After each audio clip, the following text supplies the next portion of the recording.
Welcome to the Noahide Nexus. Good evening, everybody. I'm James, and I head up this little ditty. The Idol Smasher on YouTube. You can see other episodes of the Noahide Nexus, a weekly Torah discussion. Look at the Torah portion of the week, the Parsha, as we call it. Parsha Mikeitz is today. We do this every Thursday, or just about every Thursday. Sometimes we have to switch days, right here on Google+. If you like what you see, you want to get involved in the conversation, you like the Torah, you like talking God, and you'd like to become a part of it, just let me know. You can message the Idol Smasher page on YouTube. You can find me on the Idol Smasher on Google+ as well. And we have a Facebook page, which you can join and get all the updates and knowing when things are going to happen, really. It's pretty much all the place is on Facebook, is just a notification of what's happening Thursday nights. We are looking at Genesis, and the people who put the Parshas together knew how to write a cliffhanger, knew where to insert a cliffhanger, because we came off of one last week. We go right into another one. We're looking at Genesis. The Torah is broken into weekly readings. We read them from after Yom Kippur all the way through Rosh Hashanah. The whole year is a cycle of readings. This week, Mikeitz is Genesis. We're going to start with chapter 41 and move through chapter 44, verse 17. They don't always mix up with the chapters. The chapters were actually a Christian invention a long time ago. Once again, Genesis, if you want to follow along at home, Genesis chapter 41 through chapter 44, verse 17 is the topic of discussion, along with what a lot of people think is Jewish Christmas. It's actually not. It predates Christmas. It's Hanukkah, and we'll be talking about that a little later as well. Before we begin anything here at the Noahide Nexus, something you should always remember, and we don't always remember to say it, is always consult your local rabbi. We are Noahides, and that is what we are. I read primarily because it's new, and I just got it this year. Thanks once again, Path of Abraham. It's the Stone Edition Chumash. I just really enjoy it. If you're going, I think if there are things you need as a Noahide to understand what it is you are or what you're supposed to do, a Chumash is one, and the Stone Edition is there. I also have a Hertz Edition Chumash, the Cincino translation, or I guess you could say that. We'll be reading from that. And once again, I am James. Ross is here, and this is Hanukkah, so I'm sure a lot of people are with their families doing the Hanukkah thing. I've done the Hanukkah thing. I just got my little girl her first menorah. She picked it out. She loves castles. She loves anything pinks, especially pink and aqua, and pink and turquoise. And there's this little pink and aqua turquoise castle menorah. And she went right for it. And I thought, okay, that's all I needed to know. I will buy that. That's yours. Once again, I am James, and I get Gare. And that's a good thing. I think I might have a clue. On Garism? Yeah, I got the concept, yeah. Well, last week we were talking, I asked the question, was Joseph a prophet? And because he interprets dreams. And you had brought up a Ger topic as well on this, about Joseph and his place and who he is, and almost Arab himself, or he just represented something different. I found that, and that maybe perhaps, prophet might be a proper title because he's able to basically pull the prophecy out of your dream. He could do it with anybody, the common man. This wasn't something just for, the sons of Jacob. This was something that he did in Egypt. In prison, he did it. He does it for Pharaoh in this week's Parsha. he says flat out, God's the one who's telling you this. This is, when he says, could you interpret my dreams as well? I can listen to your dream, but it's God who does the interpretation. And I was looking through it and I got distracted with my little girl. When Pharaoh asks him, he says that this is what God has shown you. Is because the matter stands ready before God and God is hastening to accomplish it. But he mentions in here, I just lost it. It was, since God has informed you of all this, there can be no one so discerning and wise as you. Okay, that's not what I'm talking about either. Where was that?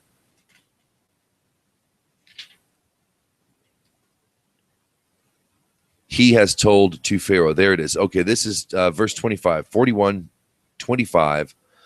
Joseph said to Pharaoh, the dream of Pharaoh is a single one. What God is about to do, he has told to Pharaoh. The 7 good cows, the 7 sickly cows, so forth and so on. So in that right there, that just kind of leapt out at me because, of course, Pharaoh is not Jewish. But yet God spoke to him.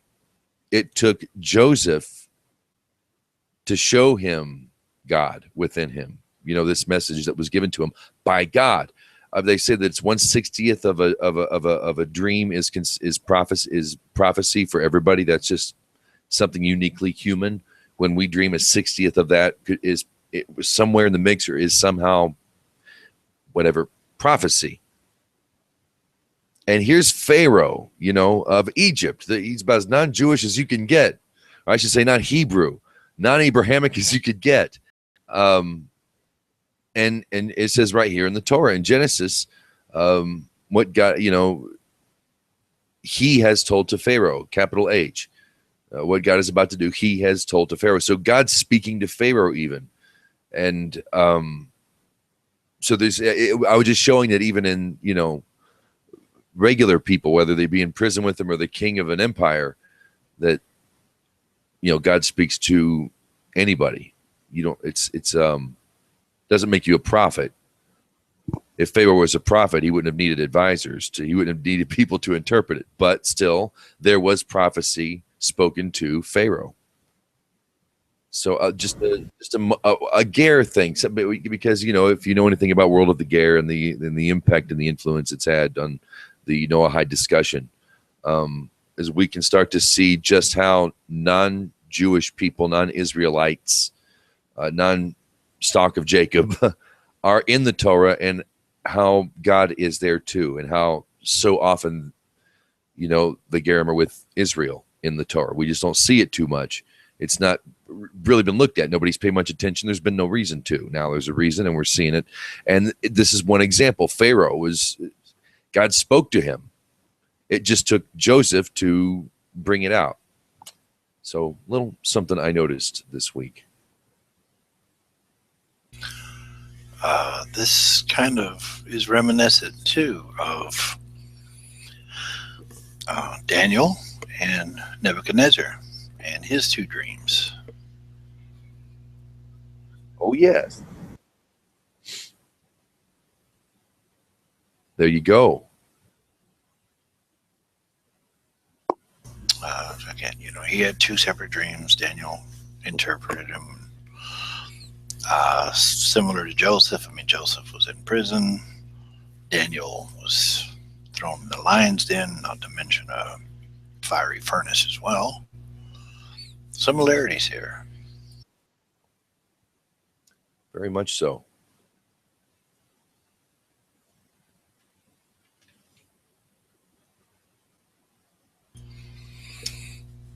I noticed you were mentioning too that Joseph credits Hashem straight up for not only the dream,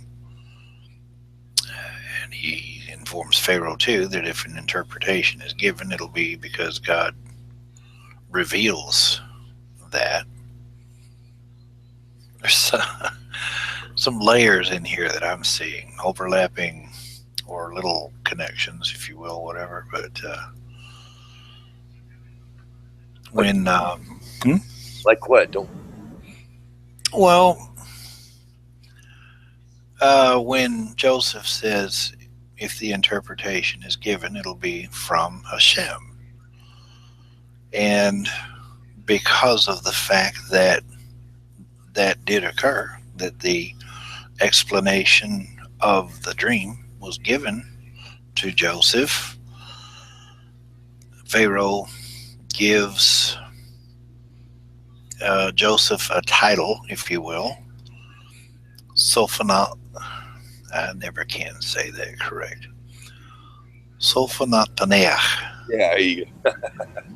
The revealer of, or he who explains what is hidden. Well, obviously Hashem explained what was hidden to Joseph. Joseph verbalized it to Pharaoh. But that's kind of like on two levels. He who explains what is hidden. You can see something that makes perfect sense. Fat cows, skinny cows, good ears, skinny ears, or whatever. Obviously it means something. It's just the interpretation or the explanation. It has to be a deeper meaning rather than just what's superficial. And that's kind of what this Parsha is hinting at. Don't just look at what's on the surface here. There's more to it. So you get the layers of suggestion and hints here. Yes. And the whole saga with Jacob and his brothers, they were seeing Egypt. They didn't look in his eyes. They couldn't recognize their own brother. He was hidden. His commentary in the Torah, in the Chumash, on verse 45, Zafneth Paneah, appointees to a high position were customarily assigned a name to commensurate with their new eminence. This is the Rashbam. Rashi and the Rambam, the Maimonides, interpret, as you say, he who explains what is hidden. Zohar comments that the name change was an instance of divine providence, for it helped conceal Jacob's identity from his family in order that the dreams could be fulfilled in accordance with God's plan. So the name change concealed his identity. A reversal of explaining or revealing what is hidden. Now that which is revealed becomes hidden. Oh, this is deep. I've got several points on this Parsha. Last time I read this, I think I was more enamored with the dreams themselves and how they were presented, in the way they were presented, the words that were used, and that doesn't mean near as much, as Joseph and his brothers. That's quite a saga. Yeah, it does not actually happen in this particular Parsha, but we do know eventually that Joseph does reveal his identity. But again, there you have the illusion: hidden, revealed. Hidden, revealed, revealed, hidden. I just saw that when I was reading it, and I'm like, okay. It caused me to think on some of these things, and we'll discuss it as we go on. Continue. Well, what is hidden? What is what? In reality, in existence. What is the one thing we can be assured is hidden? That's God. Prophetically, I'm not sure. I'd have to look it up, but I'm sure you've read in the prophecies or the prophetic literature, for a short while I have hidden my face from you, but soon that will no longer be the case. I will reveal myself to all mankind. I will no longer hide my face. I can look it up, but I'm sure you're familiar with what I'm alluding to. Yes. For a little while I hid my face, but soon I shall reveal. I'll look it up if you want, but I'm going to let you continue it otherwise. That's it's one thing I get from that I've gotten from reading commentary and Talmud and whatnot. Just what little I've heard is that God is hidden, and there's a reason why He's hidden right now, and that won't always be the case. In reality, I think that, and this might not be the best visual, but for colloquial speaking, we meet God halfway. I think I've been told that one of the times you could tell when the great Messianic era approaches, man will be ready to be exposed, or Yeah, it's it's almost the ironic statement of hiding in plain sight. I was here all along. You just didn't know or didn't realize what you were looking at. Kind of like Joseph in front of his brothers. I'm not hiding. I'm right here in plain sight. My voice is still my voice. My eyes are still my eyes, but you just failed to recognize me. They bowed and prostrated quite a bit. Right. And that goes right back to his previous dream before he was sold into slavery. This is one of his dreams coming true. My sheaf stood erect, and the other 11 sheaves bowed, meaning all of my brothers would come and bow to me for bread. And here they are because of a famine seeking bread. That's kind of what's going to happen with Israel. How do you mean? Well, they went into slavery. They descended, and the world ridicules them. And that was just the way it was going to be. Yes, but there's going to come a time when all the dissenters will shut their mouths and bow their heads. That is not too far away. It's not a very distant future anymore. It's closer than we think, in my opinion. I agree. It's going to give. I think that the rubber band is being stretched as far as it can go. I think we get to that point. Yeah.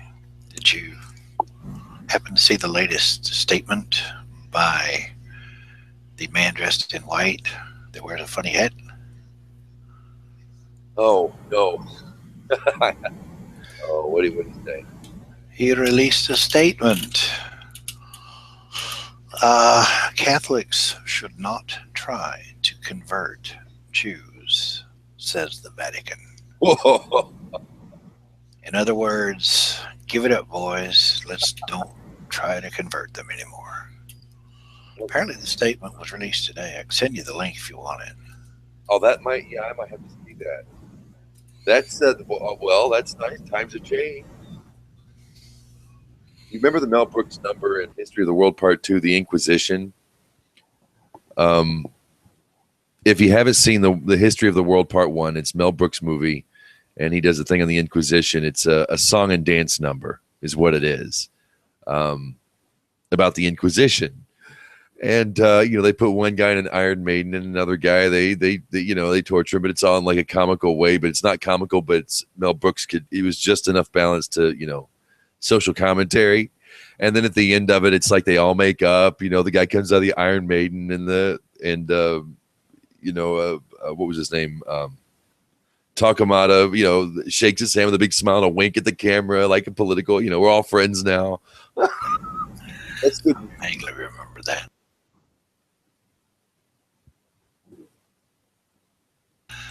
Yeah, well, I'll put the link over on the side, so if you want to get a chance to check it out at some point, it's there. Open it up and I'll put in the commentary. That's very nice of the Vatican. I'm glad it took them, a few world wars and an Inquisition and some crusades. Yeah, there you go. I'm that's nice, Pope. Thanks. It's dropping the bucket, really, but thanks.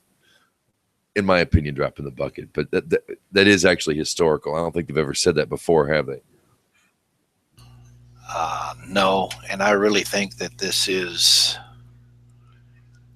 seriously the best he could muster,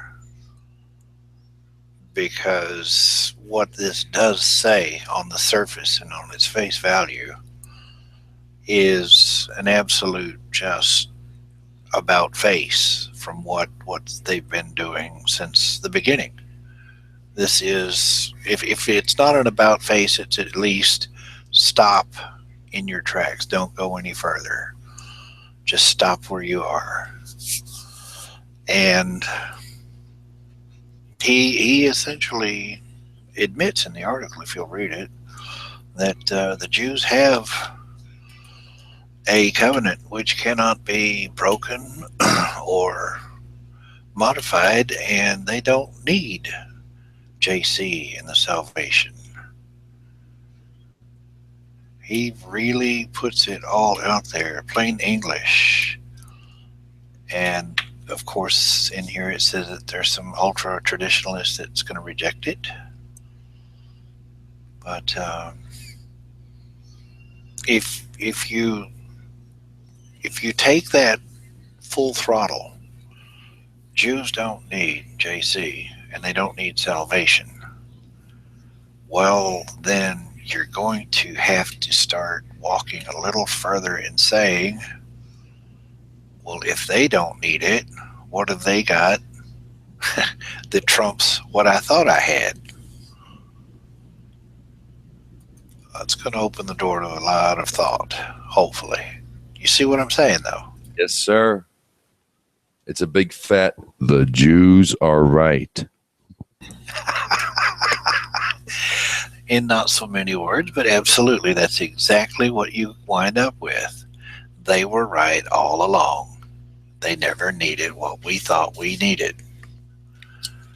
So let's go back and look at it again, folks. What's Edom's greatest weapon? The sword. What's Israel's greatest weapon? Words.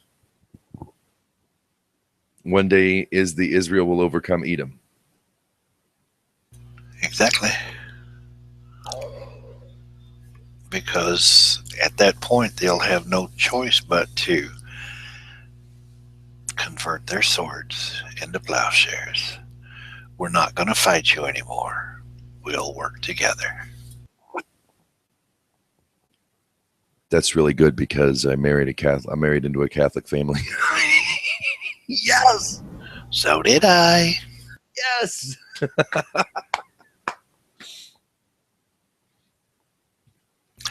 Yeah, but when I saw that, I'm like, at first I'm like, not sure what to think, but if it's like anything else, if you just read it for face value, it's like, one person could say, somebody else could say, no way, the dude's lost his mind. And then another one would say, uh-oh, I need to go back and recheck what I thought I knew.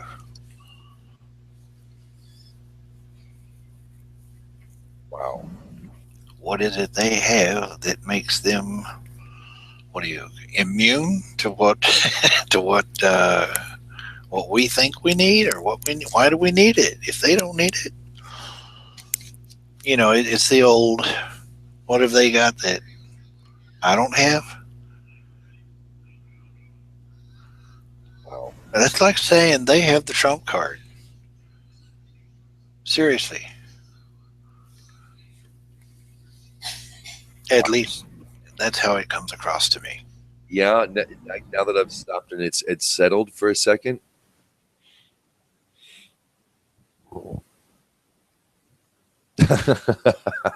Oh.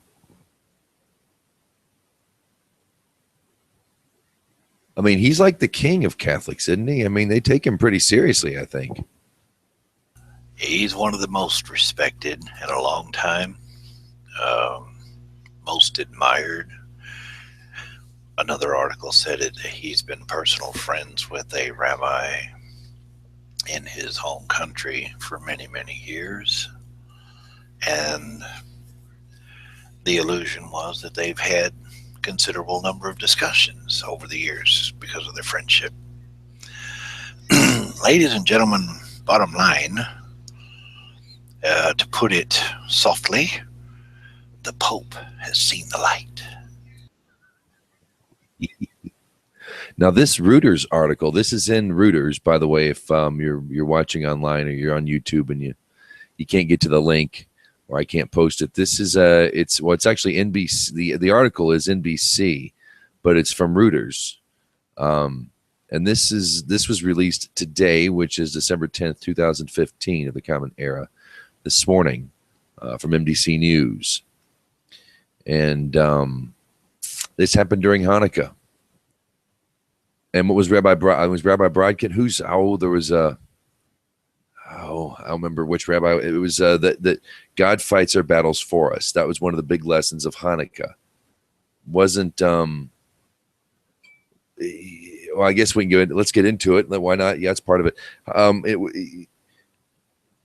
It was the miracle that oil lasted 8 days, yay, that's really nothing. And when you think about it, it's meaningless. So what? Oil lasted. I mean, there have been bigger miracles than that. They're not remembered. It was the context of the story that against all odds they got their temple back. They came home, and it was a big reminder. It's a humbling reminder that God fights our wars for us, that God fights our battles for us. The sooner we realize that, the better. I know it was a wartime story, and it was a festival to remember a victory in war. But I always looked at because we light our menorahs here, but we don't put them in the window. But if you're Jewish, you put it in the window. And if you're to look just like from an alien point of view, looking down from a helicopter, watching a civilization, and during the darkest point of the year, a little light shines in this village, and the next night that light gets brighter, and the next night that light gets brighter. Now, if you're looking at a house from a distance and there's one flame kindled in the window or in the doorway, and you wouldn't see it as different candles, you would just see a light growing brighter for 8 days. And I always found that to be so profound. What in the darkest time of the year, for Israel, for the northern hemisphere, where all this takes place, that during that darkest time, it punches through the darkness. It grows brighter and brighter. And it drives it home. I mean, the more you do Hanukkah, it just drives home a good feeling. It just drives it home to see that much more light every night. And for the spectator, for the outsider to see that, even from a distance, or a village of that happening from a distance, it's quite a beautiful, poetic. It's wonderful. This year, I'm looking at the war aspect of it, and what they'd been through and why, and the significance of why they lit the menorah when they did, and the significance of the 7-day miracle. Technically, it's not 8 days. The first day or the last, whatever, was a natural event. It was only supposed to happen for 1 day. It wound up lasting 7 more days on top of the natural event. So it's still a very holy, all-encompassing. We can get in on it too. If you want to get a Gentile's guide to to recognizing Hanukkah, you can go to okbns.org, and there's some freebies there. Go to the freebies, and there's a neat little pamphlets, not pamphlets, a few pages that kind of walks you through Hanukkah. It's really good stuff. But we can get in on it too. And the fact that even as Gentiles, not Gentile, I guess, Gerim, Noahide, whatever we are, it's a victory cry that we're echoing.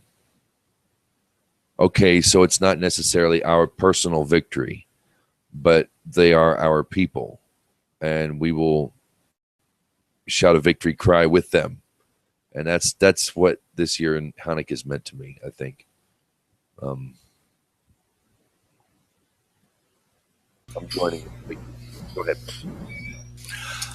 Just I'm gonna say, yeah, definitely. If you're so moved to do so, Hanukkah would be a good place to pick up. I mean, I think out of all the things that you could probably discuss, gear, shovels, or whatever, this is probably the least controversial. Lighting a menorah, giving presents. Say that again. It would be controversial. Well, I'm saying it's probably the least controversial activity. Can the gear keep shovels or so on and so forth? Should to fill in, you know the little side arguments.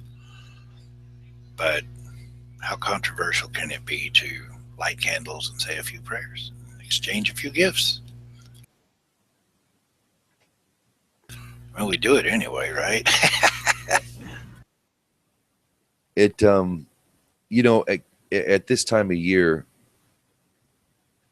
if we're going to have the Christmas thing, it's almost like it's something that Jews and Christians can do together. And I guess Kwanzaa, I think it's relatively new, but even that is, we can all take part together in illuminating the darkness. That's kind of what it beats a scarecrow in a cucumber field any day.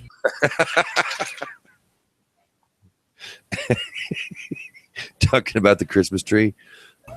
Yeah. Is like a scarecrow in a cucumber patch. Jeremiah chapter 10 for those of you that would like to look it up. Oh, everybody, the family's coming to see me. Hello, everybody. Say hi, Maddie. No, she ran away. Okay. That's the newest addition to the Idol Smasher family. Lovely voice. Thank you. Nice to see you. Okay. All right.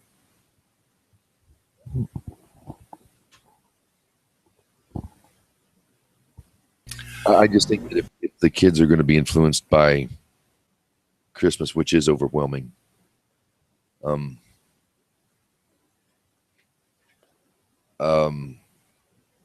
it's attractive, it's very attractive. The Christmas events are very attractive. Most of it's customary, I think, in the world. I think a lot of it's just the custom of the people. But I'm kind of bringing it to the fam this year. Finding the menorah was one thing, but at the same time, I got to make that stand with them. I've got to give them something to go on. They have to participate. They know Daddy's got a Chumash and he talks online once and reads and stuff like that, but they don't really know that. And I listen to rabbis. I tell her, her the rabbi who I'm listening to and what he's talking about. I don't know how much she understands, but I kind of wanted her to participate in that just to know. And this is going to sound really bad, and we're live, and this is recorded, but know what side we're on as a family, or what side Dad's on, and So I don't know. Maybe I shouldn't have done it. Maybe I should do it. I don't know. But it's something to bring her. It's something good to influence her in a time that's so permeated by, the other holidays of the season, if you know what I mean. Sure. Something that's at least appealing and attractive and calm and not upsetting.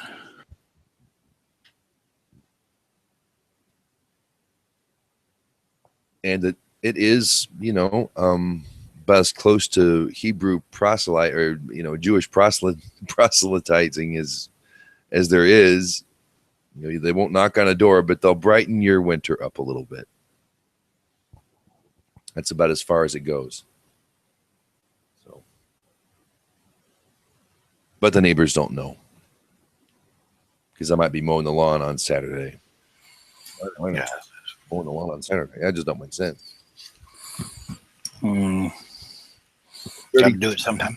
Look at it. Yeah. There's, as always, got a few little dots here that we'll get into at some point. But these are just little things that, stick out when I go through it.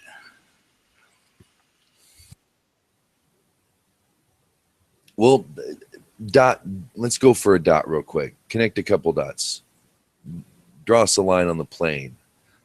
Another one hit me too, but I'm not able to find it right now. Hit me up, Ross. Okay, well, what one of the things that poked out at me was in the last Parsha, we're told about Judah having two sons, and Tamar being the mother, and we know that Tamar was the daughter of Shem, Melchizedek, king of righteousness. In this Parsha, we read about Joseph having,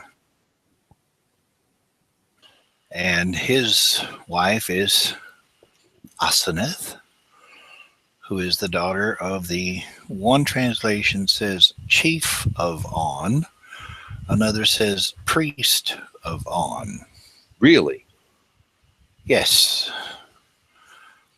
So I'm not sure why there's a controversy or the ability to go between chief and priest, but maybe it meant chief priest. Who knows? I'll be darned. And then, go ahead. I hadn't heard that before. Being a priest, chief is what I had to. That's all I was saying. Go ahead. Yeah. Well, then we read about his two sons, and then Reuben in this parsha is convincing Jacob that they need to take Benjamin back with them. And Reuben says, if I fail to bring back Benjamin, then you can execute my two sons. And then Judah eventually steps up and says, no, I'm going to take personal responsibility for bringing Benjamin back. But he doesn't offer his two sons. But there's this two sons. Judah had two sons. Joseph has two sons. Reuben is willing to sacrifice his two sons. And essentially, this Parsha is all about two sons, Joseph and Benjamin. Oh. Last week, they also likened Judah and Joseph. It was a parallel story of two brothers, and we're getting that here as well. Right. Well, again, Joseph and Judah are still prominent in this particular parsha. Well, the next parsha is where it really bang, because we're sitting here at a cliffhanger, but still the two main characters. So this is why Jews did cliffhangers in Hollywood in the 20s. This is what got them started. It was it was in their blood. They had no choice. Yeah. Hello, Aaron. Aaron, shalom. Shalom, guys. How you doing? Good for seeing you. Hola, amigo. Yeah, Hanukkah, everybody. Anything on your mind about the Parsha this week? I think Ross was in the middle of connecting a couple of dots. No, continue on, Brother Ross. Well, we already did the concealed revealed, but let's see. The light's not the greatest in here. Not that it mentions or means a lot, but I did notice, and my Hebrew is not the greatest in the world, but Pharaoh, each time you see it written, is Pei, Resh, Ayin, Hey. Potiphar, his name is usually hyphenated and broken up into two parts. Poti Pharaoh, and then I noticed Pharaoh Pharaoh.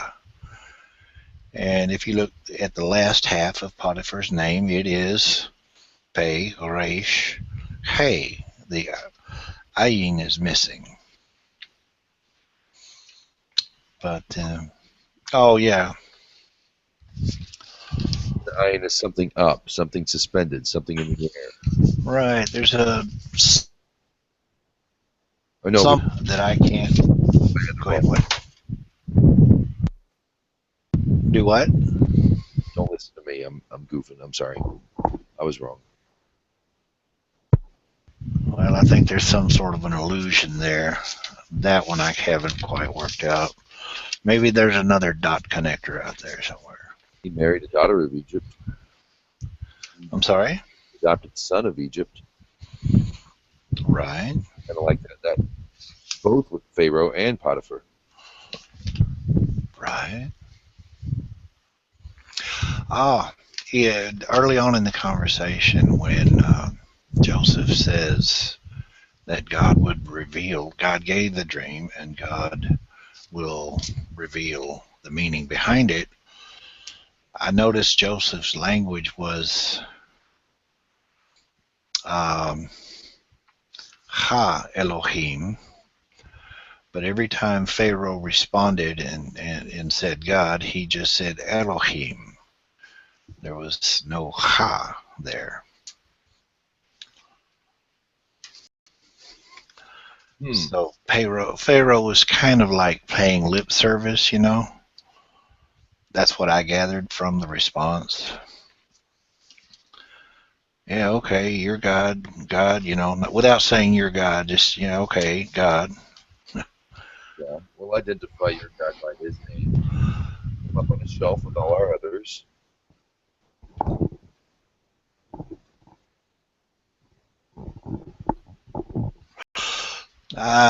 Well, curiosity, I mean, again, just another little connection. Okay. 10 brothers are accused of being spies, and 10 of the brothers that were actually spies did bring back an evil report. Just little things that... Oh, yeah, the irony in Joseph naming his 2 sons. That jumped out at me. The translation that is given in the Chumash, or the explanation of the name Manasseh, God has made me forget all of my hardship and all of my father's household. Well, you get to thinking, why would you deliberately name your son with the connotation, made me forget my hardship and my family? That's like saying, this is a constant reminder. Yes. That I cannot forget. So I just thought about it just a little bit, and it came across as saying, in a slightly different way, God has made me forgive all my misgivings of my family and household, the misunderstandings. In other words, I'm not holding a grudge.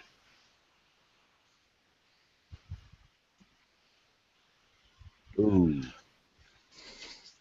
That's really good, Ross. Well, I had to think about it because you're going to deliberately name your child along that way. So there had to have been some hidden meaning behind it, and that's as close as I could come to understanding why he would name his son that way. Made me forget.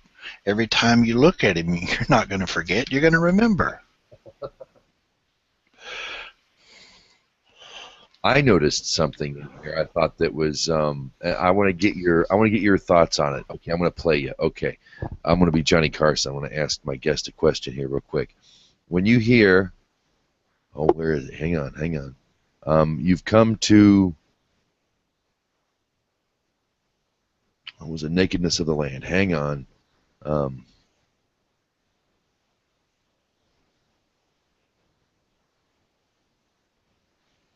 Oh, where was it? I just saw it. He said when he was accusing his brothers, he said, "You've come to expose its nakedness." Oh my gosh. Okay. I'm going to look for this. I'm going to find it here. Hang on.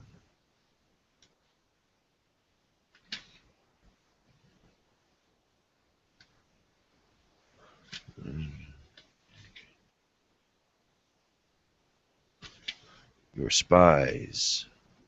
Spies.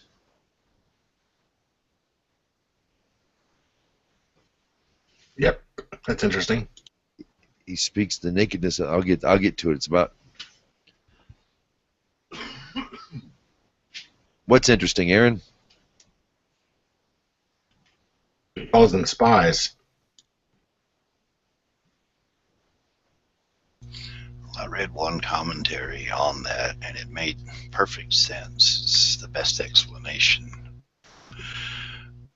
As soon as I read it, I was in agreement with it.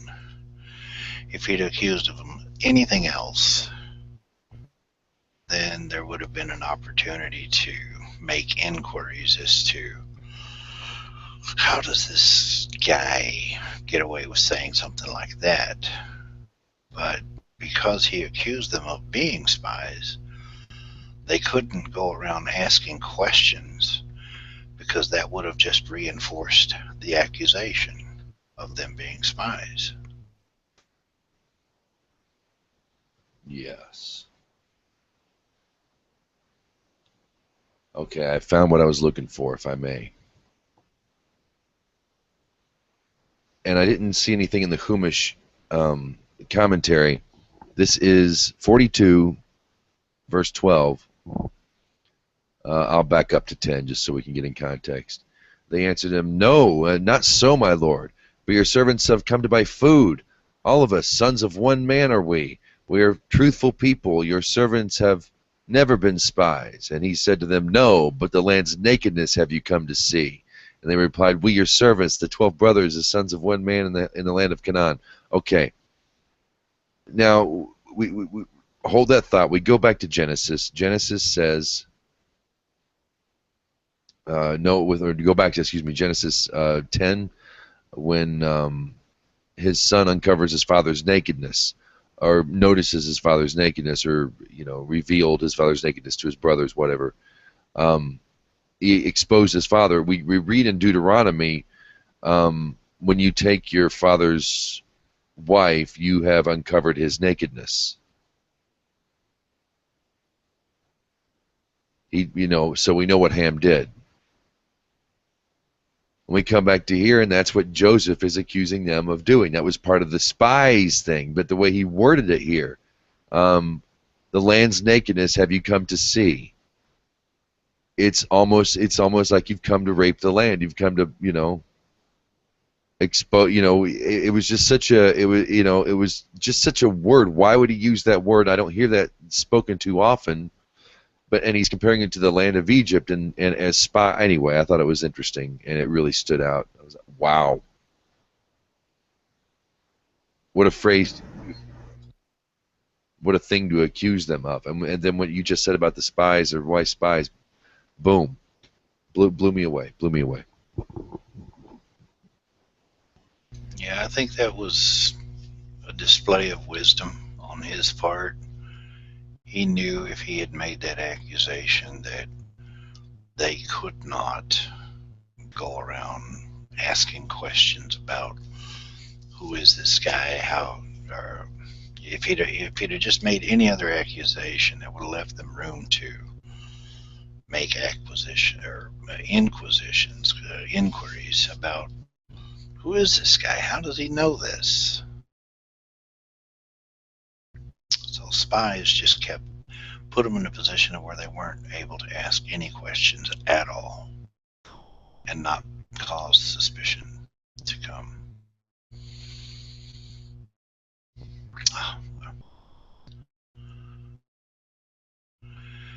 What should have been a dead giveaway, in my opinion, was verse 18. I fear Ha Elohim. Uh, That should have been a dead giveaway to his brothers, but it went right over their heads.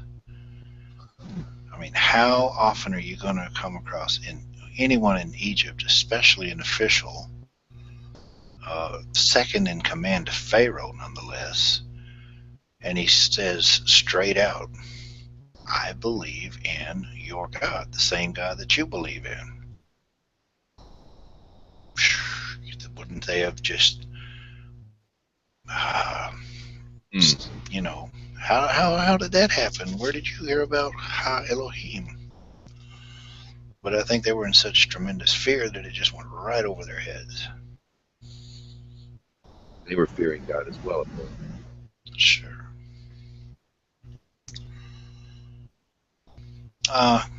On the matter of justice, I think Judah, or one of them, comments, we placed our brother in anguish, and now here we are in anguish. Anguish for anguish, measure for measure. What you do comes back to you.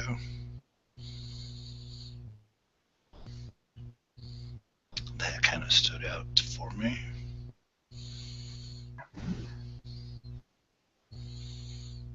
Oh, and the doublespeak. Oh my goodness. This is the one that I said or typed in the sidebar earlier. This is a display of wisdom and doublespeak. And I will restore your brother to you.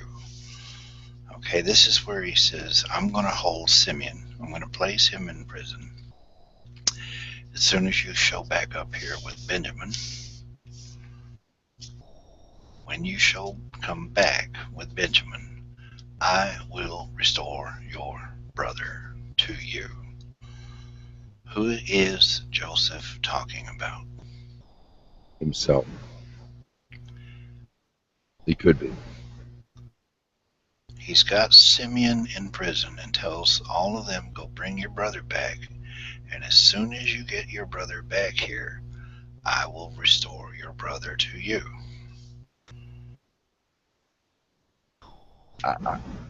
Now that you're talking, I didn't catch this. Now that you're bringing it up, my first thought was talking about himself. Exactly. That's doublespeak. He actually does have Simeon in prison, and he can restore Simeon to them. But Joseph is using a little doublespeak wisdom here. I will restore your brother to you. What happens eventually? We know it's coming in the next Parshat. Yeah. The restoration. I am your brother. He also goes on in the other part of the sentence, and you will be free to move about the land. Well, that suggests that when you come back, you're staying here. But even though you will remain here, you'll be free to move about the land. You won't be slaves. You'll be Gary. There you go. You're starting to pick this up. I saw a little something that I thought was a little premonition as to what's to come. Is when some of the Egyptians got in age with Joseph and his brothers, and others left because they despised the idea. It was the commentary said that some Egyptians left. Some could handle it, and some just found them to be repugnant. And in the fact that it was just thrown in there, just a little, just spice, just a dash of this in the story that we're getting, the saga with Joseph and his brothers in Egypt, and you get this one little thing, thrown in there that some of the Egyptians didn't want to be around them. So we've already got kind of we're already kind of being set up as to the way Egyptians kind of felt about these people that were coming into their land.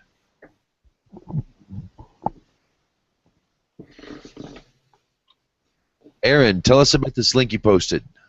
So I'm gonna take us down a weird road here, guys. So Go for it. put your seatbelts on. Keep your feet inside the cart at all times and enjoy the ride. Thank you. So when you brought up the spies, that's a fascinating thing from a Kabbalistic perspective. So I posted an article on Chabad talking about it, and it's really so like there's different ways to look at the Torah, and I think one of the really interesting ways to look at it that I've been finding totally fascinating, it's blowing my mind, is to always look at Torah and say, okay, what is Adam doing here, right? If we take all of Torah and say this is the story of Adam, Adam is in the garden, he's in heaven, and then he falls, and then everything after, and even from the Kabbalistic perspective, you can kind of look before that even and see what's happening from the Torah. But also you can look and see the kind of the process of rectification throughout the Torah taking place at different places. So we can say, when we look at Jacob, and the interesting dreams he's having, and the rods he's putting up for his goats, and all this stuff happening. Like, well, what's really happening here? What is Adam doing? That's the question we should be thinking about. How is Adam rectifying the world? So the same thing with Joseph. So when Joseph calls his brothers spies, that seems really weird, almost, and kind of like, you know what I mean? It's kind of strikingly odd. And of course, the sages have some explanations for as to why he's calling them spies, but I think the Kabbalistic perspective on that is really interesting, because what he's doing is he is actually, in a Kabbalistic mystical perspective, he is he's talking about what's about to happen when the tribes spy the land of Judea. And so you remember the other story about the spies, right? Right. Ross brought that up too. We haven't expounded on it, so go. So you have the other spies. So the mystical concept is the idea that you have kind of cause and effect. So all these different things happen, and it's all kind of cause and effect. Like all things are like links in a chain. So the mystical concept is that the brothers, when he sees them, he calls them spies. The brothers, he's foreshadowing what's going to happen to those brothers when, in Moshe's day, in the future. And not like on a personal level, because of course those brothers aren't around anymore, right?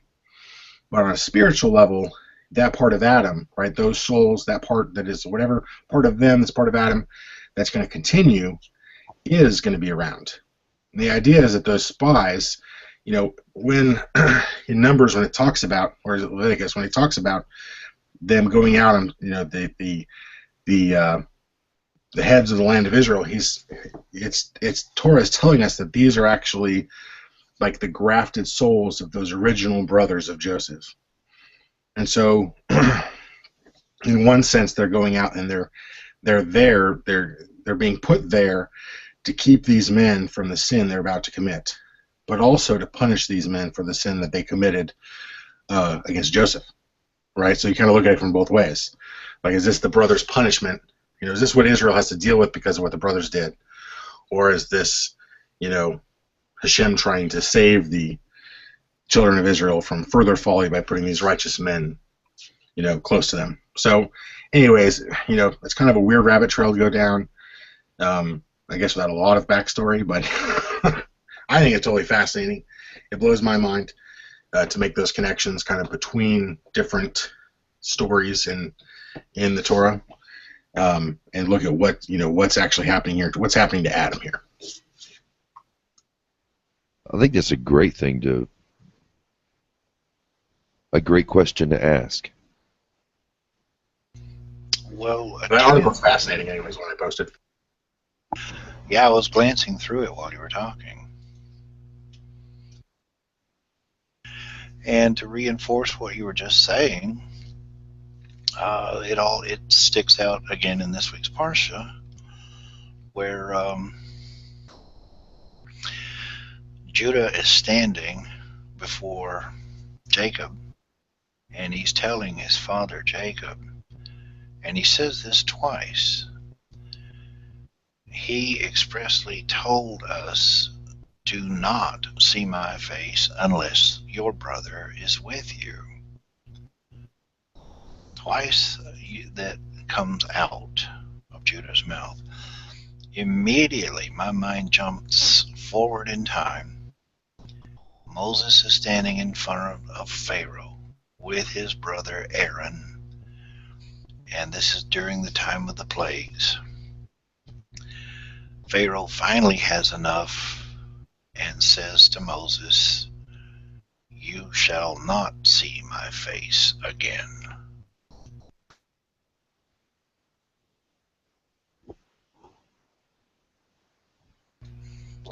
So in essence,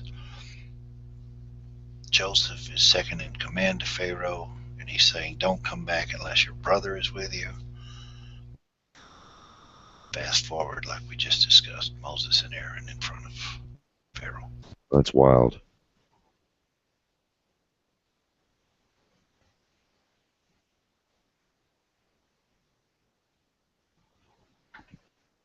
Yeah, I just think it's fascinating to look at the totality of Torah and see it's like the same things being reiterated over and over again. But it's also like it's like one big story. I don't know. to look at it more than the some of its parts, I guess. It's fractal. I'm noticing that, and I think totally it's fractal, man. Absolutely. When you start with when you said where is Adam in this, you're seeing the same thing over and over.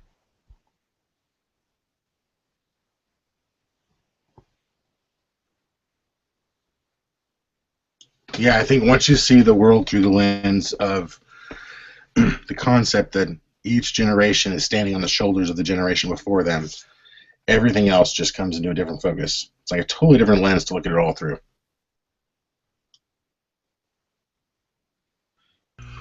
That's why, this particular time through, several things jumped out at me that had not been there before.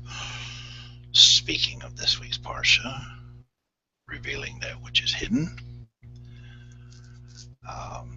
I noticed too that the writing in Hebrew, when it's giving Joseph, when he's giving him that name, Zaphanath Paneah, there are some vowel marks above the letters rather than below. Well, there are vowel marks above and below, but the particular ones here are above the pei and the nun, I believe.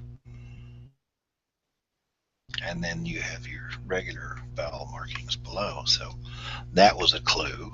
Hey, there's something hidden here. Pay attention. I don't know enough Hebrew to figure that out. Every mark has a purpose. None of it's on accident.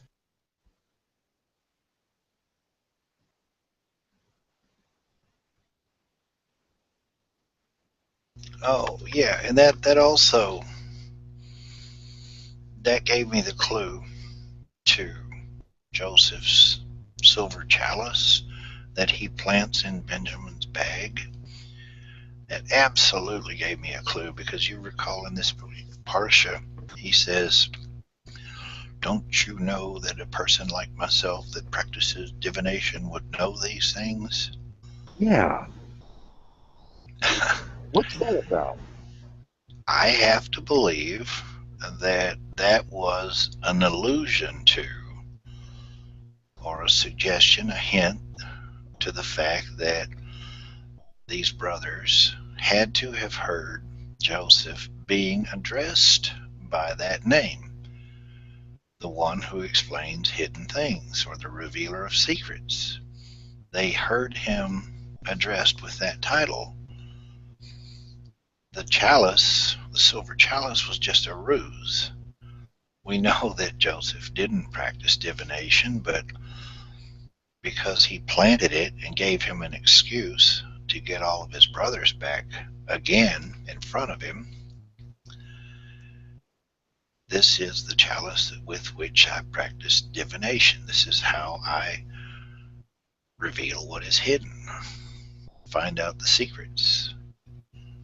In other words, he's essentially almost saying, I knew this was going to happen, and I caught you in here. That's the proof I knew it would happen.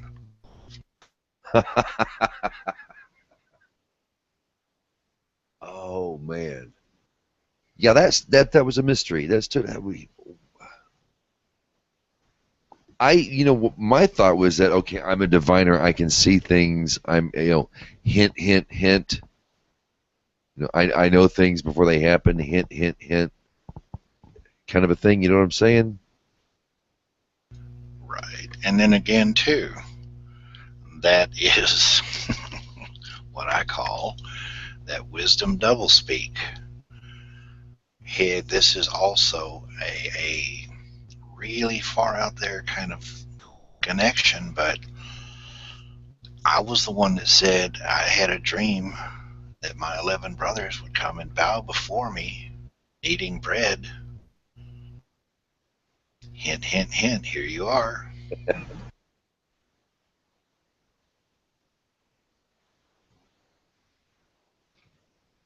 To an Egyptian, that Egyptian name, that is exactly one of the ways he would divine if he were a diviner. Sure. In other words, he was playing his character to the hilt. He's clever. Sure. I mean, we've had devoted people, we have faithful people, but Joseph is really clever. I guess it's the name, Joseph. It's such a gentle name, and you look at him as kind of I guess I should. All right, I've always seen him as kind of a chump. He just kind of gets thrown around, and he's a little bitch, if you'll excuse my language. That's kind of what he seemed like to me, but he's actually very, very clever. I've never seen that until this go around, just how clever Joseph is. I mean, it's actually quite an intricate pattern of events he sets up for his brothers. It just seems very intricate, very well thought out ahead of time, or something. I don't know. Very clever.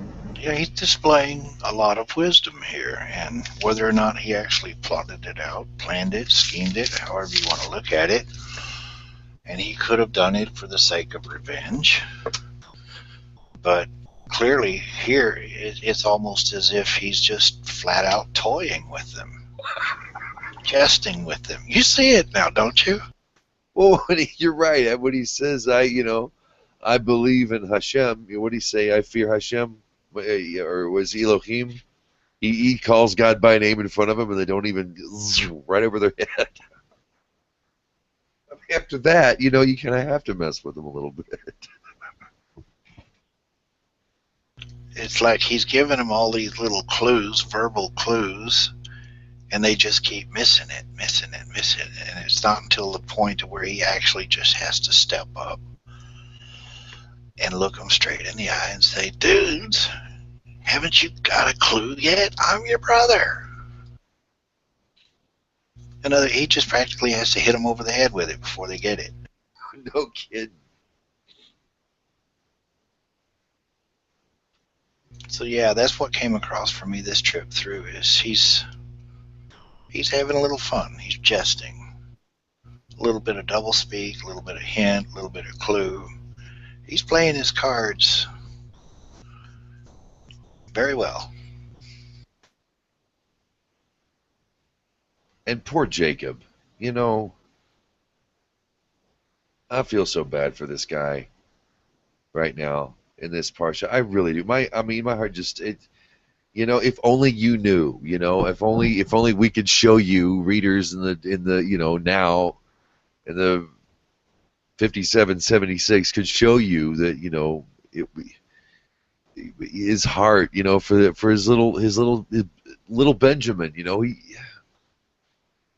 he really got my heart this time, because it kind of goes back. You go back home a little bit.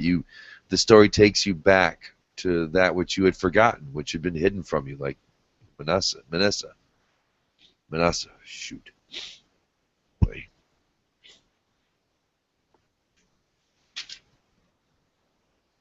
he has to let him go.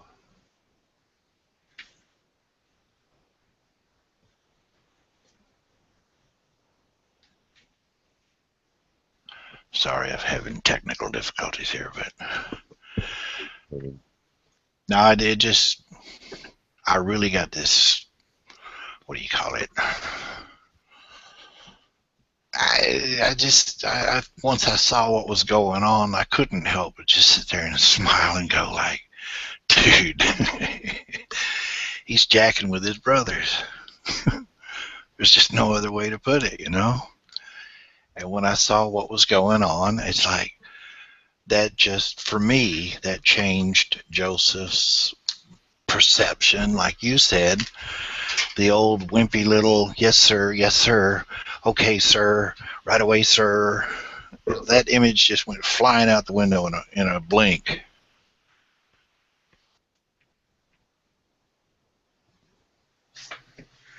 Very clever. We're left at a cliffhanger.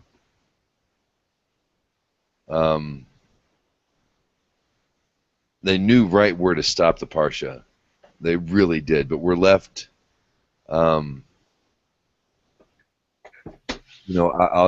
Please take us all. Just let him go. And he said, no, that would be sacrilegious. Playing his part as a diviner, that would be sacrilegious for me to do this.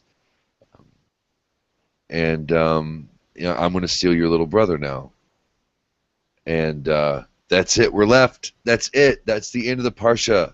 And we could go farther, but we're not going to do that because I'm going to leave us on a cliffhanger.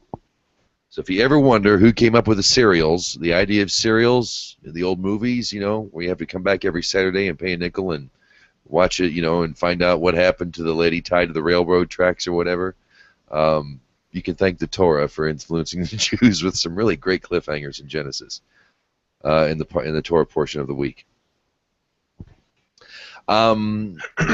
There is not that I want to stop the Torah discussion, I just kind of want to move it forward to remind everybody that there is a section of the prophets, there is a section in the Tanakh, the rest of the Hebrew Bible, that directly pertains to what we're reading in the Torah portion this week. It's called the Haftorah, and this week the corresponding bit from a long time ago, they weren't allowed to read Torah. A lot of people banned Torah. What's the power of the Jews? What's this power they have? They won't bow to any gods. They won't believe in anything. They prosper, and but they just won't be like us. What's wrong with them? What's the power? It's their Torah. We prevent them from reading the Torah. We outlaw the Torah, and we're safe. They don't have their power. Well, we find Torah throughout the Hebrew Bible. This week is 1 Kings, chapter 3:15. Are there any comments from anybody about the Haftorah this week? By any chance? Did I throw it on you too quickly? I think Aaron was going to make a comment just a second ago. Then Aaron needs to comment. Go for it. Yeah, I just found another interesting article on Ish that's kind of talking more about Yosef and his beauty, which I know you guys touched on a little bit last week. So just kind of the concept of the big picture, who is Joseph.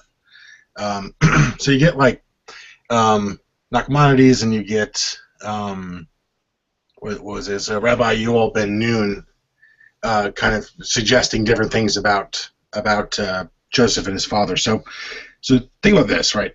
Joseph leaves. He's in slavery. All these terrible things happen. He finally ends up being like the most powerful man in Egypt, right? He's basically running the kingdom. Why doesn't he just contact his father, right? I mean, it should have been as simple as saying, "Hey, you, come here, go find my father and tell him I'm okay," right? And so then Rabbi Yulben, that's kind of what Nachmanides gets to. Like, why, how come he didn't just go find his dad? And so Rabbi Yulben Nun comes back and suggests, well, why do we look at it that way? Why don't we say, why didn't Jacob find Joseph? Right? Why didn't Jacob go looking for him and find him? And so then we come to the concept of the spies here. He calls them spies. And so perhaps he's giving them the opportunity to say, we're spies, we're looking for our brother Joseph, right? So he gives them the chance to come clean, and he's hoping they're spies, hoping they're looking for him. But then you get kind of this other concept of maybe he was actually doing it self-sacrificially. Maybe he knew that until he saw his dream come true, it was not the right time for him to see his brothers again. And maybe he just trusted that Hashem was going to bring that about, and that it's not something he had to take care of. And maybe he suffered alone without his family, the same way that Rachel suffered for her family. So they say, that through the suffering of Rachel, the second temple was built. And then through the suffering of Joseph, the third temple can be built. So we're kind of starting to see the concept of Mashiach ben Yosef there in Joseph. He's kind of setting a precedent that is through the sacrifice of Mashiach ben Yosef that we're going to see Mashiach ben David. So I thought that was kind of an interesting idea. It is very interesting, and we touched on this last week. Messiah ben Joseph is who gets the Gentiles ready. If I'm not mistaken, is that what we learned last week? I think that's part of it. He brings them back. The Gerim are associated with him. It's not really clear in all that's going on amongst the reading, but Rev Katz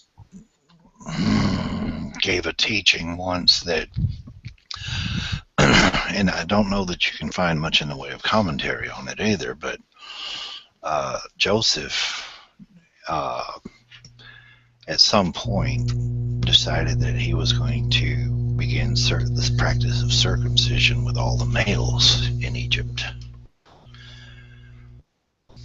Wow. Yeah. So here's a really fascinating question. In the great scheme of things, then, who is Joseph? Right? Who is he symbolic of? Who does he represent? Something I brought up earlier at the beginning of the hangout was in this Parsha we see Joseph revealing the dreams of non-Jews, from the lowest prisoner to the king of the land. He's showing us that God speaks to all of us, or that God can speak, and we've often heard it said, that when it comes to dreams, a 60th of a dream is prophecy. I mean, it's a really slim piece of the pie, but it's there, and Joseph brings that out of people. Obviously, the dreams were big enough; they remember them when they wake. They haunt Pharaoh, for that matter.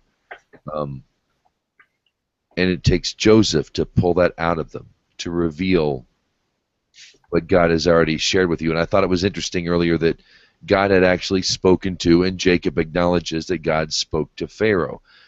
That was profound for me when I read that, because God spoke to Pharaoh. They worship goats, for Pete's sakes. Are you kidding me? And he's the king of it all? But God spoke to, God cared enough for Egypt. I mean, one, we could tell if God did not care for Egypt, he would not have brought them there. I mean, it was obviously a prosperous, good place in many ways. But that the king would speak to, that the God would speak directly to the king of an idolatrous empire? So let me paint a picture for you. Who am I describing? I describe a righteous man living amongst the nations, teaching them righteousness, saving them, but who's really a part of, really is attached to Israel. Who is that? First thing that came to my mind was Moshiach. How about the Ger? Exactly. Who was it that came with Israel out of Mitzrayim, out of Egypt? Who was it? Who are these people that came with them? Who were these Ger? The Ger at Mount Sinai. Yeah. A lot of them, I'm assuming a whole bunch of them were probably Egyptians, right? good deal of them, but they, they were a multicultural opportunity society. They took slaves of any kind. I'm not saying the other 69 nations weren't there. What I'm saying though is that Joseph was an OG Ger. An OG? Original gangster. He was an OG Ger. Oh. Yeah, he was, wasn't he? Very much so. Well, again, yeah. He, for all intents and purposes, looks like an idolater. He smells like an idolater. He talks like an idolater. But underneath it all, he's a Ger.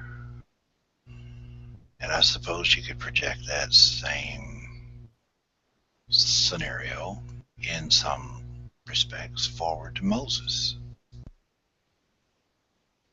So we have these connected ideas. The salvation of Israel and the Ger are intertwined like the Havdalah candle. Well,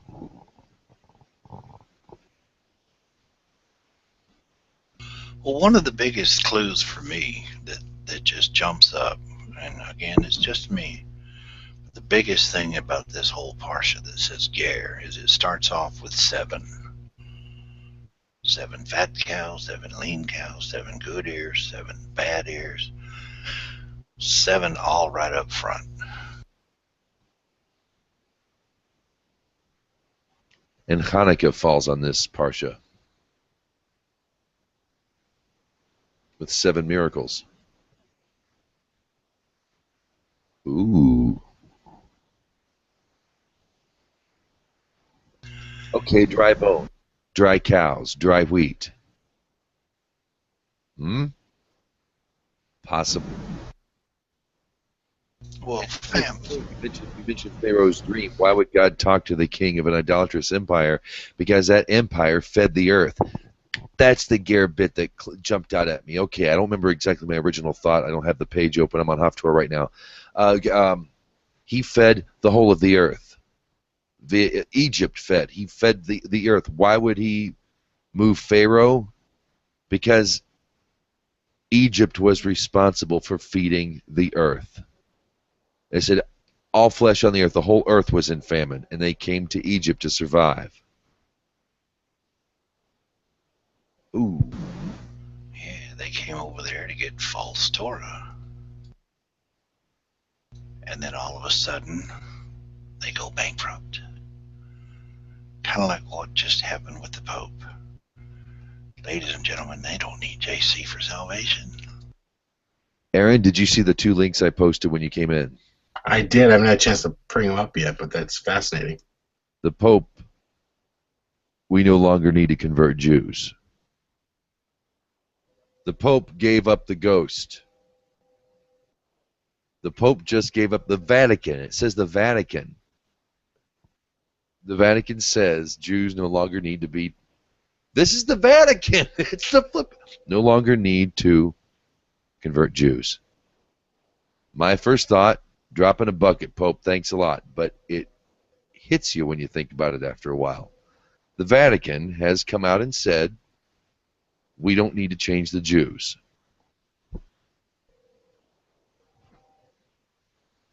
So the Pope's conceding to something big, I would think. What's next? A revelation of aliens? Hey, he's on the right track. Don't sidetrack him. He's on the right path.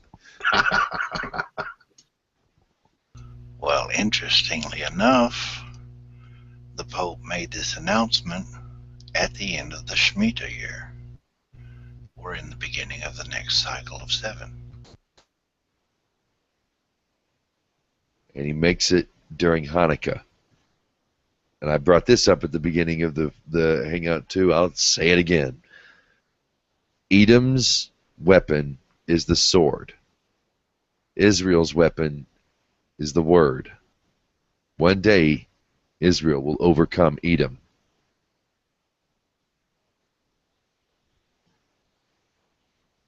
Nobody held a sword to the Pope's neck, did they? No, nobody threatened the Pope to convert, did they? No.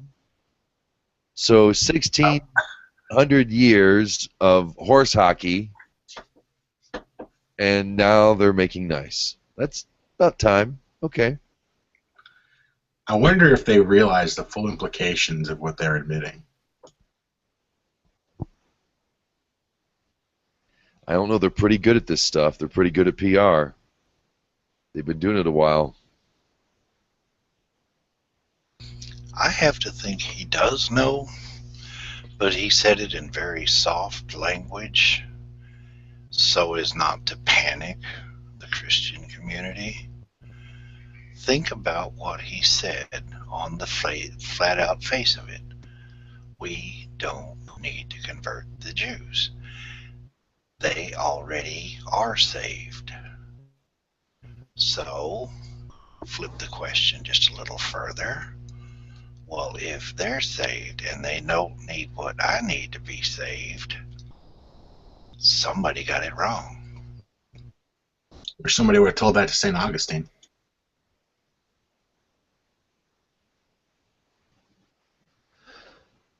Well, I guess they needed to.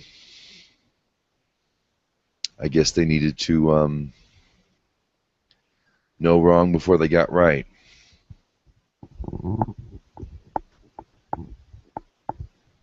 You can only carry a lie so far. And again, too, think about it on another level. Tie it in, which should be just as obvious as anything. Revealing that which was hidden. What was hidden all this time? The Ger was being revealed now. The Ger. What's collapsing? The church. Idolatry. The one that's been feeding lies to the world all this time. You know And what? Hanukkah, no less. Yeah, in Hanukkah, God fights our battles for us. It was God who fought the battle 2,800 years ago, 2,500 years ago, whatever it was. That was God fighting our battles. I think it's a great topic. What was the miracle of Hanukkah? The fact that they won, that they came home under great odds. You know, Rabbi Katz had a fantastic talk this week on Mashiach Hour about, you know, a variety of things, but he covered that, and one of the points he was hitting on was that the real miracle is the Torah is still here. They tried to squash it out of existence. Yep. And they tried to end they tried to, just like they've done to so many other cultures, just wipe it off the face of the planet. But Hashem had other plans, and Israel had more time to study Torah and bring alive Torah to the rest of the world. And that is, I mean, you don't get many miracles bigger than that. No, you don't. Certainly different than some little blinking lights. Yeah. Little candle flames. Jewish Christmas. That's just how the Jews celebrate Christmas. We'll just walk by them and not say anything. Don't be real quiet, kids. Don't look at them. I know, but it's like, what do? You know, like I'm giving my kids presents like every day for 8 days. Yeah. And, you know, people. You know, some people look at that and be like, "Oh, that's kind of obscene," or that's a bit, you know, over the top. But from my perspective, my kids got to go out into this pagan world we live in and be assaulted by Christmas every 10 steps they take. And my son has to look at, you know, my son's only 3. He has to look out the window at the Christmas lights across the street and be like, "What are those, Daddy?"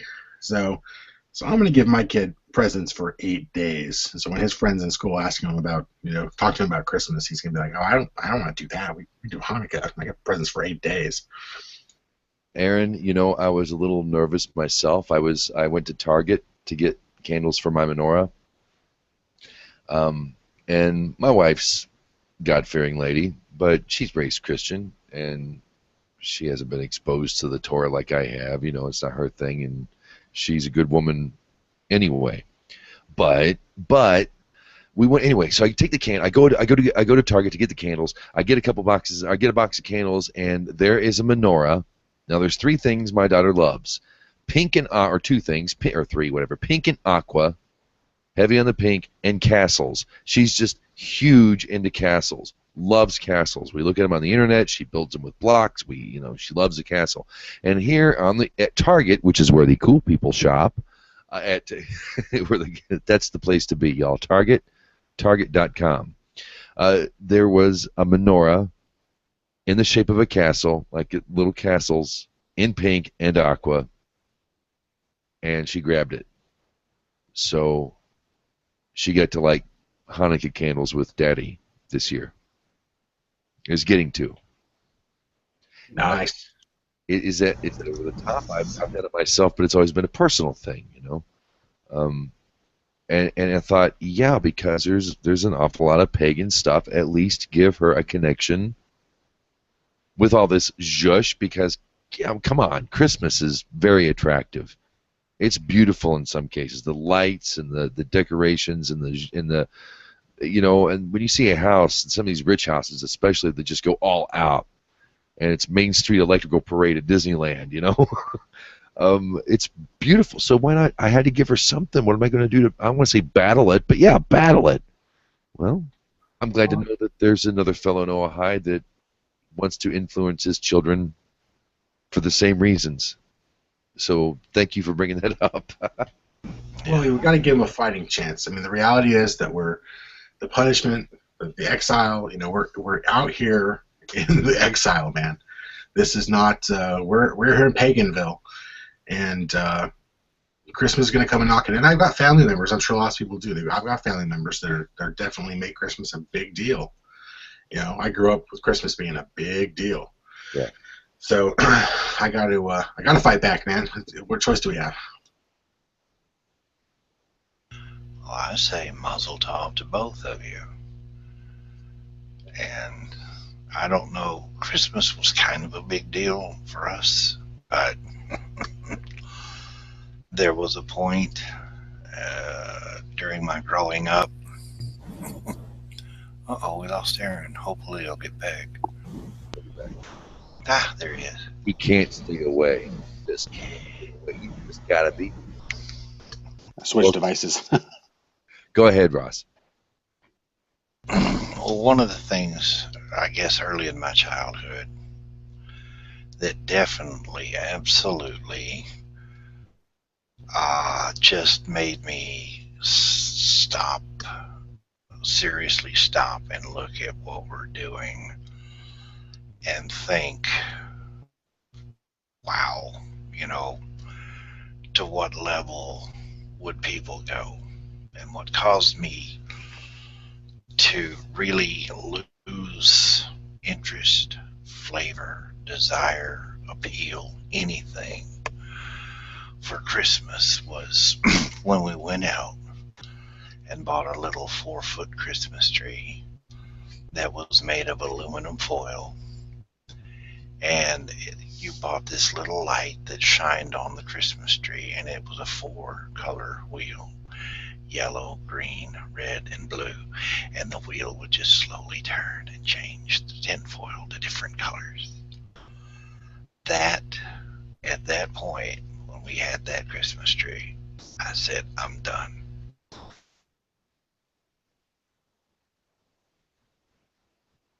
Christmas annoyed me early on as well, but it was the Vegas aspect of it, the show, the overwhelming amount of Christmas fantasy wonderland of magical Christmas really turned me off, and the effort that everybody went through to the point to where it was a miserable day. And I looked back at pictures of my youth when I was old enough to start putting 2 and 3 together, and I was not a happy camper.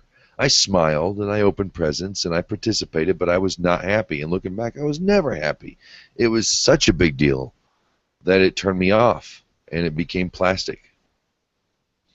And only recently has my my infuriation with Christmas subsided a bit, and I'm able to calm down a bit and just go with the flow.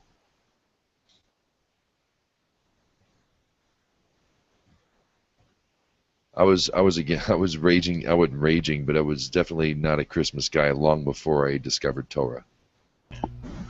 Well, that little aluminum Christmas tree did not immediately come to mind, but as soon as I read what Jeremiah had to say about it and his sentiments, I'm like, right on, dude. I fully get what you're saying. That's as attractive as a scarecrow in a cucumber field.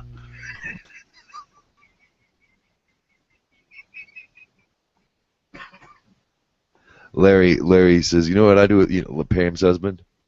He's like, I do with Christmas trees. Like, catfish habitat. Good one.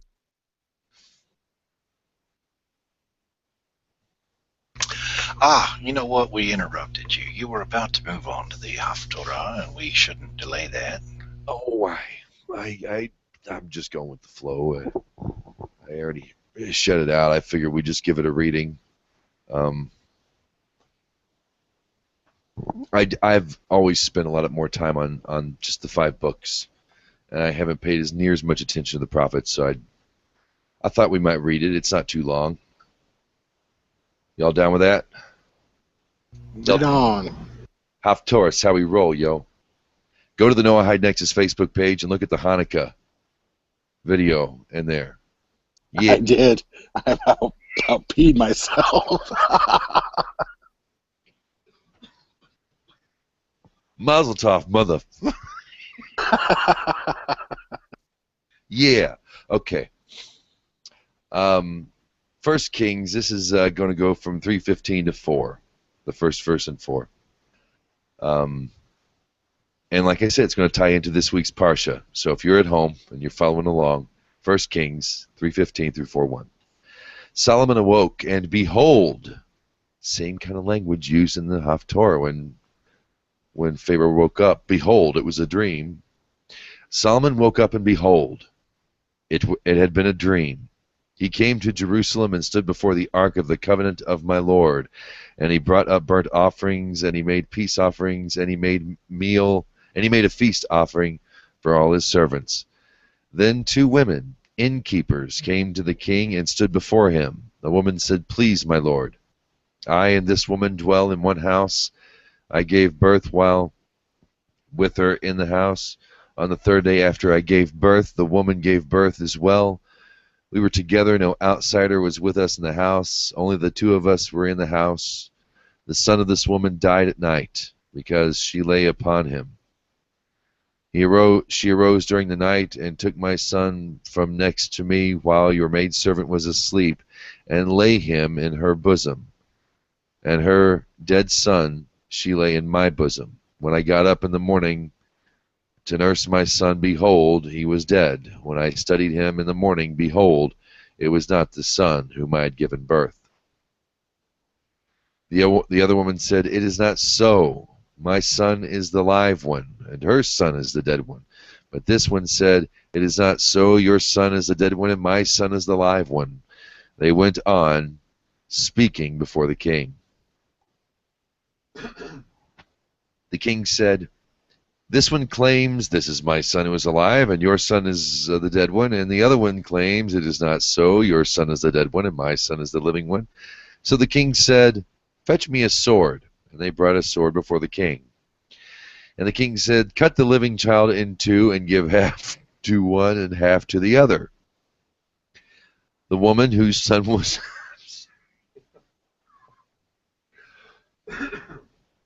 the wisest man on earth, cut the living child in 2, and give half to one and half to the other. The woman whose son was alive said to the king, because her compassion was aroused for her son, and she said, Please, my lord, give her the living newborn, and do not put it to death. But the other one said, Neither mine nor yours shall he be cut. The king spoke up and said, Give her the living newborn, and do not put it to death. She is his mother. All Israel heard the judgment, and the king rendered, and they fell off for the king, for they saw the wisdom of God was with him to do justice. So King Solomon was king over all Israel. Thus ends the Haftorah. I apologize, but that was really nice. I enjoyed that. Yeah, I've read that several times, and I've come away with a different attitude 4 different times. Angry, upset, mystified, baffled. I'll read you real quick the commentary from the Stone Edition Chumash. Like the Sidra, the Haftorah deals. Sidra means the reading, the Parsha that we read. Like the Sidra, the Haftorah deals with royal dreams and their aftermath. In the Sidra, Pharaoh had a portentous dream. Portentous dream, and with Joseph applied his God-given wisdom to its interpretation, with the result that he became acknowledged as the most qualified person to rule Egypt. The Haftorah begins by saying that Solomon awoke from a dream. It was a dream that set the tone for his reign and had implications for the future of the Jewish people. In his prophetic dream, a 12-year-old newly crowned Solomon had been asked by God what blessing he desired for his new position. Solomon had requested wisdom so that he could judge his people well. Pleased that Solomon had altruistically asked for wisdom and not selfishly requested longevity, wealth, or power, God promised him not only unprecedented wisdom, such as never had been before and would never be again, but also the wealth and honor that he did not ask for. Shortly after the dream came proof of its fulfillment in the form of a seemingly insoluble dilemma. Solomon's verdict gained the admiration and respect of the nation and displayed a degree of wisdom that became the hallmark of his reign and an augury of the 3 inspiring and enlightening books that would contribute to Scripture: Proverbs, Song of Songs, and Ecclesiastes.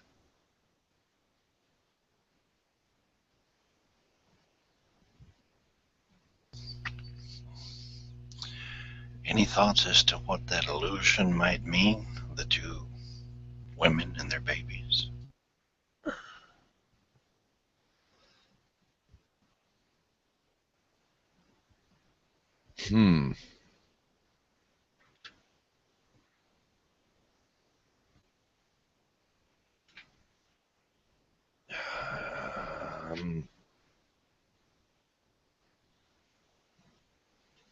Not particularly at the moment, but I'm also looking through the Encino to get some commentary. Aaron, help me out here. I am dry on commentary on this.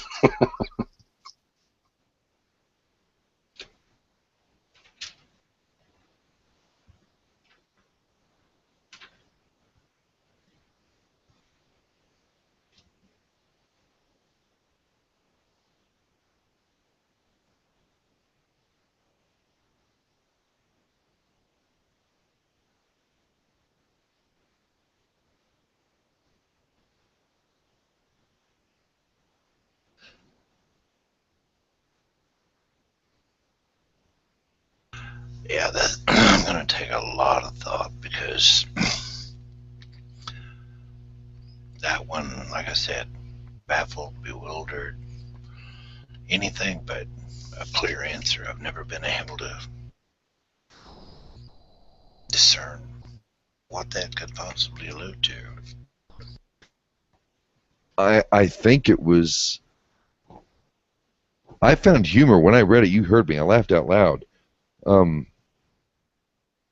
Because it was it's almost silly. It's worthy of ridicule. It is ridiculous that these 2 women would go through this.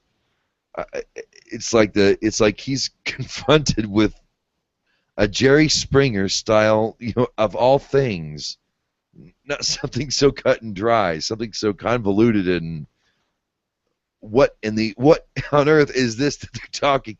Just cut the baby in two and give one to the other. I mean, come on. It just puts them in their place, you know. I found it was like he was humbling them deliberately, showing them just how ridiculous this argument was. That's what I got when I read it. Was just cut the baby in two then, since both of you want it so badly.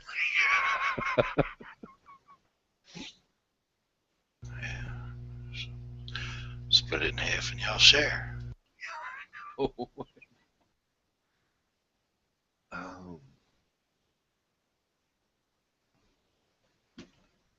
I don't know what it could allude to. I don't know. I'm at a loss there.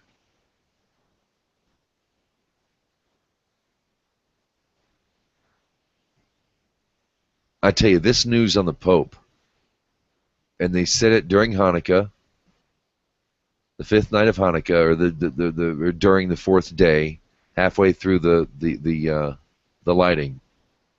It's released to the world that everything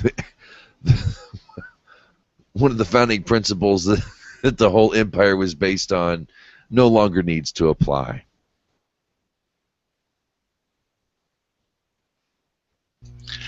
Literally, I see that as nothing short than him jerking the rug out from under Christianity. He used soft language to do it, but at the end of the statement, what else are you left to conclude? That they're nice people and we don't want to bug them anymore? Maybe. But Catholics don't really do that anymore, do they? I mean, they're not really out to convert anybody. They're just lucky to have real estate, at least in the New World. Oh, but to the Catholics around the world, European Catholics as well. Ooh. They have a lot of power in the third world still, though. Say that again, Aaron. I'm sorry. Catholic Church still has a lot of power in the third world, though, still. And they're financially, as a financial banking vehicle, the Catholic Church has immense power. They give loans to, like, the nation of Australia. Well, I'm sure you might quite possibly know, it's been in the news very recently, the Vatican Bank is under scrutiny. They've had a lot of mishandling of funds. It's been corrupted. Quite a few people are under investigation. There's been some change in personnel at the bank, but the Vatican Bank is in some serious financial straits at this point. Not for a loss of money, but just the way that things have been handled. So people are kind of reluctant to keep continuing to conduct business there. Or do you know about that? All a bank really has is faith from people who are doing business with it.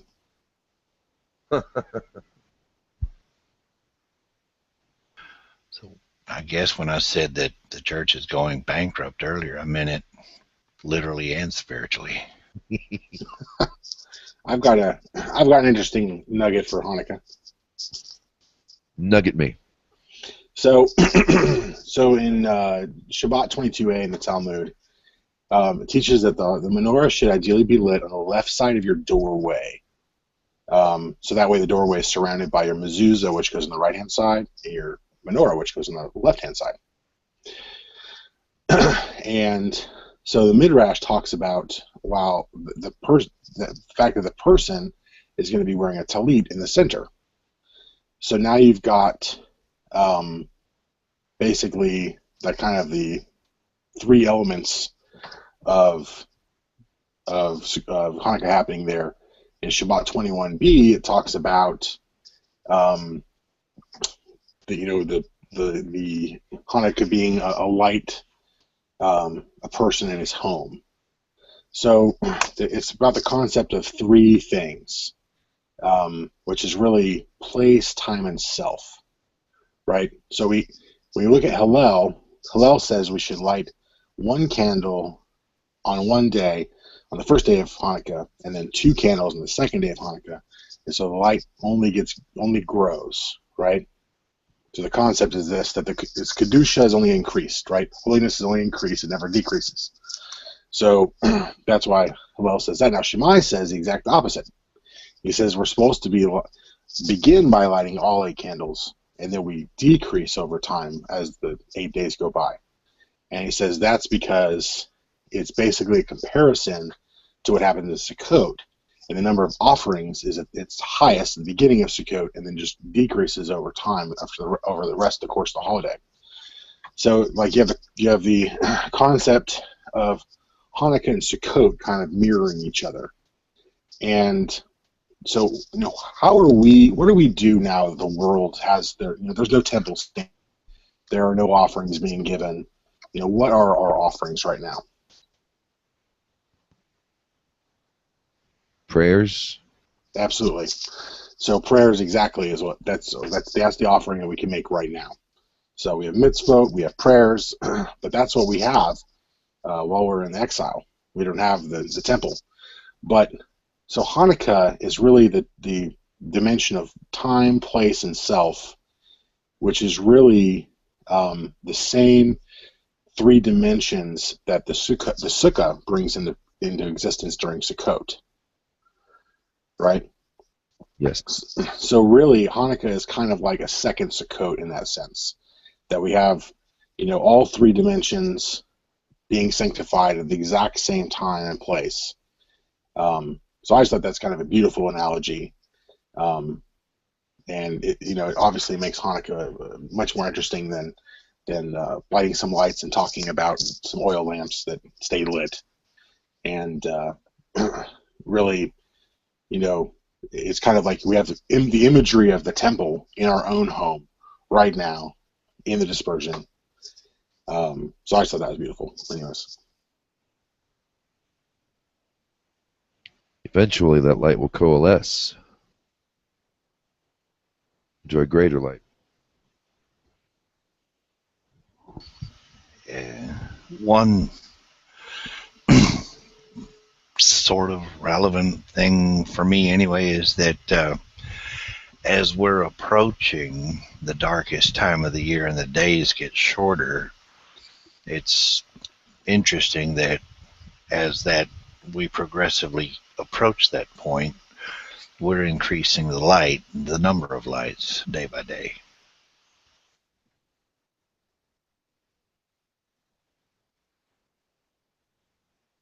Yeah, light going out into the darkness.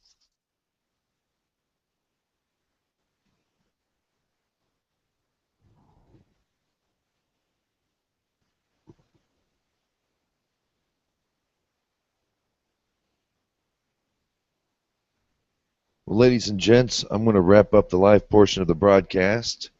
I get here from work and we do dinner and I go right into the Nexus. So it's time to go light some candles on a gorgeous little pink aqua turquoise castle menorah.